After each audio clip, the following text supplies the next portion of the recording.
Assalamualaikum warahmatullahi wabarakatuh. Waalaikumsalam. Selamat pagi pemirsa Tawakal yang dirahmati Allah Subhanahu wa taala. Senang sekali saya Farid Hasan kembali menjumpai Anda. Dan pemirsa, di video tadi yang sudah kita lihat bersama-sama itu adalah salah satu kisah hidup dari narasumber kami yang alhamdulillah sudah hadir bersama kami di studio dengan Mas Hilman. Assalamualaikum Mas Hilman. Selamat pagi. Ya, selamat pagi. Terima kasih sudah hadir bersama kami di Tawakal. Ya. Baik pemirsa, selain Mas Hilman juga sudah hadir di studio bersama kami Bapak Ustadz Ngatawi Al-Zastro. Assalamualaikum Pak Ustadz. Waalaikumsalam warahmatullahi wabarakatuh. Mas Farid.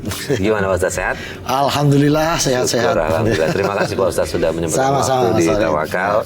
Ya. Dan pemirsa langsung aja kita tanya ke Mas Hilman. Mas Hilman, tadi di video kita lihat itu adalah salah satu dari kisah hidup Mas Hilman sewaktu semasa kecil ya, betul ya? Ya benar Pak. Nah, boleh diceritakan ada permasalahan apa ya sebenarnya?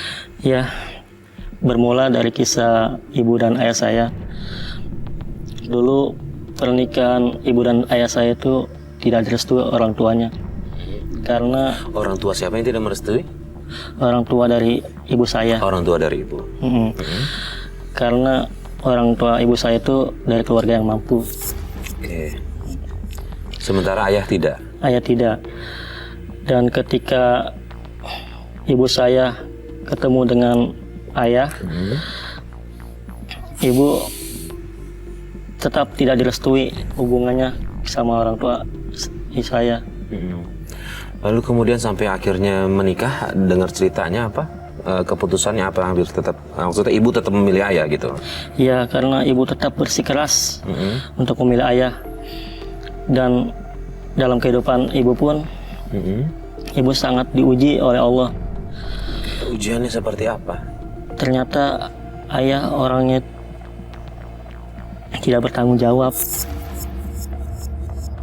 Tidak bertanggung jawabnya itu Ya. seperti apa?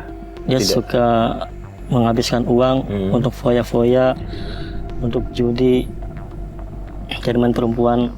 Bahkan Coba tarik nafas dulu, masnya. Coba istighfar dulu. ibu hampir ingin dibunuh oleh ayah. Astagfirullahaladzim, gara-gara apa? Jadi waktu itu ayah pulang ke rumah untuk meminta uang kepada ibu dengan niat untuk kawin lagi. Oke, terus? Sudah pasti ibu tidak mau. Dan ibu tidak memberikan. Lalu ayah masuk ke rumah, ambil sebilah pisau untuk membunuh ibu. Tadi sih IPA, IPS sama IPK mah bagus kan? Iya bagus. Bapak mau cari apa? Mana pesan kamu? Hah? Mana duit simpanan kamu? Sini. Buat apa Pak? Udah, jangan banyak bicara. Saya butuh duit. Duit kita udah habis Pak. Dipakai kebutuhan sehari-hari. Dengar ya. Hari ini saya mau nikah. Mana duitnya? Maksud Bapak? Bapak mau nikah lagi? Kenapa? Protes. Hah? Mana duitnya? Mana? Mana? Enggak ada. Berani sekali kamu dorong suami kamu. Kamu.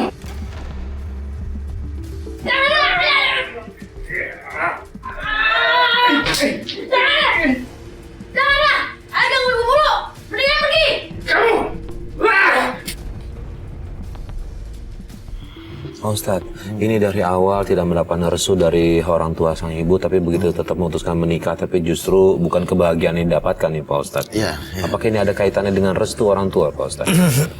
Bisa iya, bisa tidak, Mas Farid. Ya, karena banyak juga orang yang awalnya tidak direstui orang tua, tapi kemudian sejalan dengan waktu, akhirnya suami pasangan yang baik sehingga bisa meyakinkan keluarga yang tidak setuju sehingga akhirnya hubungan menjadi baik dan berjalan secara normal. Artinya restu bukan menjadi faktor utama yang menyebabkan terjadinya hal-hal seperti ini. Yang terpenting menurut saya ini adalah apa ya, tetap menjadi faktor karakter individu dari si ayah ini gitu ya. Kebetulan orang nikah ini kan misterius Mas ya. Hanya Allah yang tahu. Ambil undian dapat jodoh ternyata yang seperti itu. Jadi kalau menghadapi kondisi seperti ini hanya ada dua menurut saya, Mas Hilman. Ya, satu, ini saya nggak tahu karena Mas Hilman baru cerita ayahnya kemudian bagaimana. Ini adalah cermin bagi orang tua yang tidak baik. Contoh orang lelaki yang tidak bertanggung jawab, seorang perempuan yang sudah mengorbankan hubungan dengan keluarga, mengorbankan restu orang tua, hanya satu-satunya gantungan dalam hidup, ya, selain Allah ya. Kalau Allah itu sudah pasti, tapi secara faktual real ini adalah laki-laki ini. Tapi ternyata dia mengkhianati tidak hanya secara emosi, tapi juga mengkhianati secara agama karena tanggung jawabnya nggak bisa dilaksanakan dengan baik. Jadi ini contoh yang tidak baik, Mas Farid. Oke, Mas Hilman berapa bersaudara? 4. 4 bersaudara. Saya yang paling bontot, yang terakhir. Yang paling terakhir. Berarti semua itu juga menyaksikan apa yang ayah lakukan ke ibu.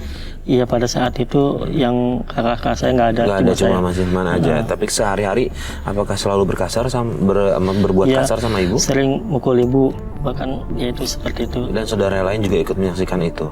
Oke, Mas Hilman, nah kemudian sikap ayah sama Mas Hilman dan kakak-kakaknya seperti apa sehari-hari? Sama ya, kasar. Sama kasar juga. Dipukulkah atau dengan kata-kata aja? Ya dipukul. Terus ketika ibu lagi sholat suka ditendang. Lagi sholat? Masya Allah. Ya Allah, ini Pak Ustadz udah kelewat batas nih Pak Ustadz. Jadi ini Masya Allah dunia akhirat ini, Mas Farid. Secara dunia dia sudah menyakiti anak-anak dan istrinya. Secara akhirat dia padahal dalam hadis itu sebutkan ya, kullukum ra'in wa kullu ra'in mas'ulun an ra'iyati. Setiap Anda semua ini adalah pemimpin. Pejabat menjadi pemimpin bagi rakyatnya. Ulama menjadi pemimpin bagi umatnya. Ayah dan suami menjadi pemimpin dari keluarganya. Wa kullu ra'in mas'ulun an ra'iyati. Setiap pemimpin akan dimintai pertanggungjawaban, dimintai oleh Allah apa yang sudah dia lakukan ketika menjalankan kepemimpinan ini. Masya Allah. Jadi ini saya nggak bisa membayangin, Mas Farid, seorang ayah sudah dikorbanin istrinya, mengorbankan diri untuk membela dia, tapi apa yang dia peroleh ini merupakan ujian terberat bagi ibunya Mas Hilman, keluarga Mas Hilman, gitu ya, dalam kehidupan di dunia ini.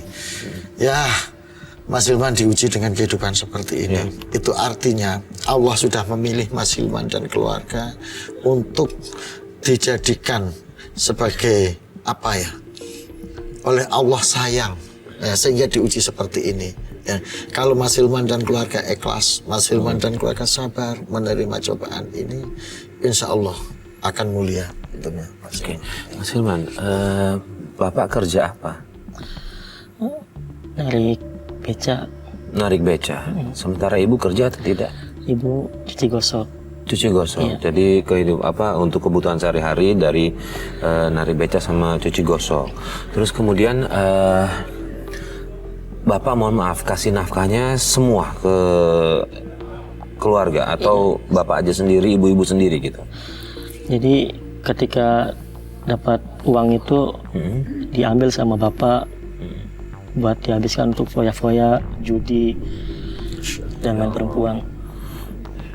Ini udah istrinya ikut membantu untuk memenuhi kebutuhan rumah tangga, tapi justru diambil uangnya dan dinikmati sendiri nih Pak. Sementara anak ada 4. Saya yang justru ingin tahu bagaimana ketika hubungan ini dengan keluarga. Apakah sudah terputus sama sekali dengan keluarga dari ibu karena tidak direstui itu? Sudah terputus, nggak ada kontak.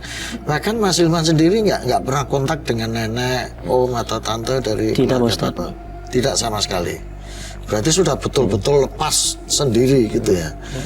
Ketika kondisi keluarga susah kayak gitu, pernah ibu misalnya konsultasi ke orang tua atau ustadz atau siapa yang sekiranya bisa diajak? Pernah? Nggak pernah Pak? Pernah Pak. Jadi semua ditelan sendiri? Ditelan sendiri sama orang tua saya, ibu saya. Sama ibu ditelan sendiri? Sampai... Itu sampai kapan? Sampai kena penyakit tumor rahim itu 8 tahun. 8 tahun nggak sadar terkena penyakit tumor yang makin parah.